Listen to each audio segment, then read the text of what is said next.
السلام عليكم ورحمة الله وبركاته. الحمد لله.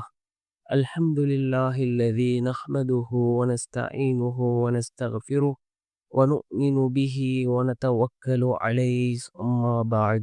அன்பிற்குரிய அல்லாஹ்வின் நல்லடியார்களே, அன்பு சகோதரர்களே, நாம் தொடர்ச்சியாக பார்த்து வரக்கூடிய துஆக்களினுடைய திக்ருகளினுடைய தொகுப்பில் இன்று நாம் பார்க்க இருக்கின்ற விடயம் என்னவென்றால், நாம் காலையில் இந்த துஆவை 100 தடவைகள் ஓதினால் ஏராளமான சிறப்புகளை அல்லாஹ் நமக்கு வழங்குகின்றான்.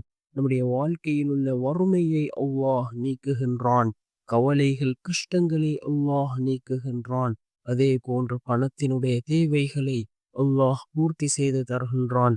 நம்முடைய வாழ்க்கையில் பரக்கத் பல மடங்கு அதிகரிக்கும். அந்த அளவுக்கு சிறந்த அற்புதமான ஒரு துஆவை தான் நாம் இன்றைய வீடியோவில் பார்க்க இருக்கின்றோம்.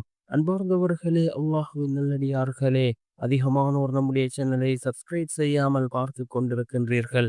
நீங்கள் சப்ஸ்கிரைப் செய்து லைக் இடுவதன் மூலமாக நமது சேனலில் உள்ள வீடியோக்கள் இன்னும் பல சகோதரர்களுக்கு கொண்டு போய் சேர்க்கப்படும்.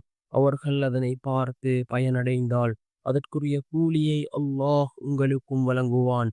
அன்பார்ந்தவர்களே, அல்லாஹ்வின் நல்லடியார்களே, இந்த துஆ மிக முக்கியமான ஒரு துஆவாக இருந்து கொண்டிருக்கின்றது. நாம் காலையில், அதாவது நாம் எழுந்ததும் ஃபஜ்ருடைய தொழுகையை தொழுதுவிட்டு நாம் இந்த துஆவை 100 தடவைகள் ஓதி அல்லாஹ்விடம் பிரார்த்தனை செய்வோம். மிகவும் சிறந்த ஒரு துஆ இந்த துஆ. இதனை ஓதி நாம் பிரார்த்தனை செய்வதன் மூலமாக அல்லாஹ் ஜல்ல சுப்ஹானஹு வ தஆலா ஏராளமான சிறப்புகளை நமக்கு வழங்குகின்றான். அதாவது நம்முடைய வாழ்க்கையில் உள்ள வறுமைகளை அல்லாஹ் நீக்குகின்றான். அதே போன்று பரக்கத் பல மடங்கு அதிகரிக்கும். நம்முடைய வாழ்க்கையில் உள்ள நெருக்கடிகள், கவலைகள், கஷ்டங்கள், துன்பம், பிரச்சனை இவைகள் அனைத்தையும் அல்லாஹ் நீக்குகின்றான். சிறந்த நிம்மதியான சந்தோஷமான வாழ்க்கையை அல்லாஹ் நமக்கு ஏற்படுத்தி தருகின்றான். அந்த அளவுக்கு சிறந்த அற்புதமான துஆ லா இலாஹ இல்லல்லாஹுல் மலிக்குல் ஹக்குல் முபீன்.